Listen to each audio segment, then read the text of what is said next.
victory at last to this fallen knight! You are not prepared!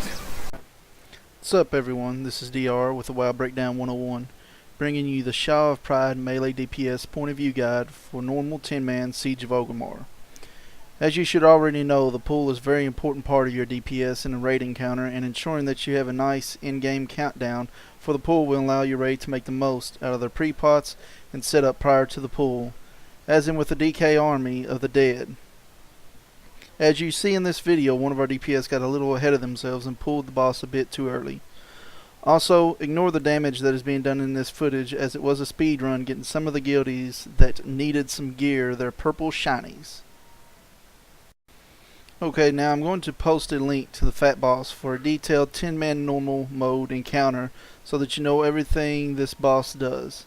What I'm going to go over is what you as a melee DPS will have to deal with in this encounter. I will not go over skills the boss does that affects heals, tanks, or ranged for that matter. Now, as you will see in all of my point of view guides, these boss fights are a puzzle that I will break down in each section of the fight for you, and you will just have to go step by step to complete the encounter. Assuming that your guild is using the common strat, you're going to start the pool stacked at max melee range from the boss next to the marker if one has been placed. The reason for this is so that when someone gets gifted the Titans, you will be in range for power of the Titans, which gives you 15% extra haste, damage, and healing. And that is a lot of extra damage.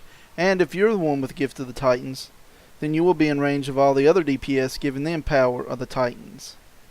As you begin your pool, you will be able to do a full 25 seconds of damage before you will have to deal with the first part of this encounter, and that is self-reflection. Self-reflection summons small adds under raid members' feet that then spawn 2 seconds later, dealing shadow damage within 2 yards of where they have spawned, and give 5 pride to the person they hit. As soon as you see your boss mod call for the self-reflection, move 3 to 4 yards to the side and prepare to stack back in as they spawn, and use the AoE rotation to take them out fast. Also, if you have any AoE stuns, they are very useful here as well. Take note that this gives you the perfect time to cast execute skills that hit harder or that give you resources back, as in Soul Reaper, which gives haste for the DK. Each time this skill is cast, more and more adds will appear until unleashed. Then they will start back over in numbers until the second cast during unleashed. Once adds are down, go back to blowing up the boss and wait for the next part of the fight that you're going to have to deal with. And depending on how fast your DPS took out the ads, should be 5 to 15 seconds or more. This ability is called Corrupted Prison. Corrupted Prison traps 2 random raid members in a 10-man in the back left and front right corners. The person trapped in the prison is unable to do anything and will take high ticking shadow damage as they are in the prison. In 10-man, you will have to have 2 people per imprisoned person to step on the orange light up platforms to release them. Don't be standing near one of these platforms as the skill is cast. Doing so will only knock you back and throw your damage off. Wait for it to cast, continue doing your damage, and just wait for it. If you happen to be the one trapped in the prison, then quickly look to see if you have Mark of Arrogance on you, which is a shadow damage dot. Assuming that you have this dot, be ready to pop a defensive cooldown to help out your heals until they're able to dispel you. Once you are out of the prison, get back to your stack point ASAP. Now, if you are not imprisoned, then you will just shift to the left of the boss and stand in the orange platform just behind the boss, and let your raid member out. Don't leave the platform until your second person is on theirs. Then you'll stack back on your stack point. Right after the prison is over, there will be a manifestation of pride that spawns at the rear of the room, which you will not see in this video. Assuming you have strong range DPS, they should be able to handle the interrupts and burning the ad down, allowing you as a melee DPS to keep your damage rolling on the boss. If you do have to switch to this ad in your raid group, then make sure to have a nice movement speed increase ready. Melee having to deal with this ad is not ideal, as the loss of damage is quite high. As long as you are not melee heavy, then you should be able to just ignore this part of the encounter. The next part you will have to deal with on this encounter is going to be Swelling Pride, which will be around 13 seconds after prisons are taken care of. Swelling Pride is a raid-wide damage that does 245,000 shadow damage to all players and gives 5 pride. Now the first Swelling Pride, you will be able to stay stacked on your stack point, assuming that your raid has not messed up majorly. Just have your defensive cooldowns ready for the first Swelling Pride, and just keep welling on the boss in your stacked location. Now the following Swelling Prides are going to have to be dealt with differently. Each Swelling Pride after the first one, will 3 to 4 seconds before it is cast, you're going to move to the left of your stack point by about 8 yards.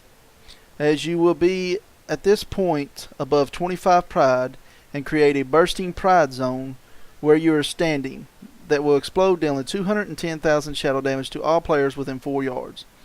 Once you have dropped the bursting Pride stack back in your stack location, if it so happens that you get over 50 Pride, then you will spawn what is called a projection, which creates projection of yourself marked with a green arrow that you will have to stand in before it despawns. This should not happen, but beware of it in case it does. There is another ability that you will deal with if you are over 75 Pride, that is called Aura of Pride, which I will not go into, because if you have this, then something has gone horribly wrong, and that ability is the least of your concerns. Now you will just keep an eye on these 4 pieces of the fight, or 3 if you are able to ignore the ad, as they will repeat until Unleashed phase. So quick overview: Reflection, Prison, Manifestation if you have to help with it, and Swelling Pride. Now there are 2 points in the normal encounter where you will use hero depending on your DPS. If you have the damage, you will use it on the pool. If your damage and gear is a bit low, you will save hero for Unleashed. Sha will cast Unleashed once he hits 30%. At this point, all Pride is reset to 0, and he will start dealing heavy raid-wide shadow damage that ticks once every 10 seconds. Each tick, all raid members will gain 5 Pride, making this a soft enrage that you will hit before the hard enrage. During this phase, your job is still the same as always: your Reflection, Prison, Manifestation if you are helping with it, and Swelling Pride. I highly recommend that the second self-reflection that is cast during this phase, have your off-tank pick up the ads while your DPS stays on the boss. If your group is going to deal with those ads, then you will want to have an AoE stun and a cooldown to burn the ads down as fast as possible. You're also going to want to have a defensive cooldown ready, as you'll be taking high ticking damage along with a lot of ads smashing you in the face. The third reflection, the boss should be dead by this point. If not, you're in for a bad time.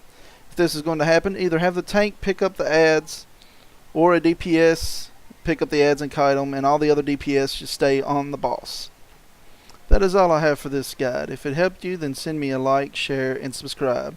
And as always, if you have a suggestion for a future guide, then leave a comment or email me at thewowbreakdown@gmail.com. And once again, thanks for watching, and see you guys till next time.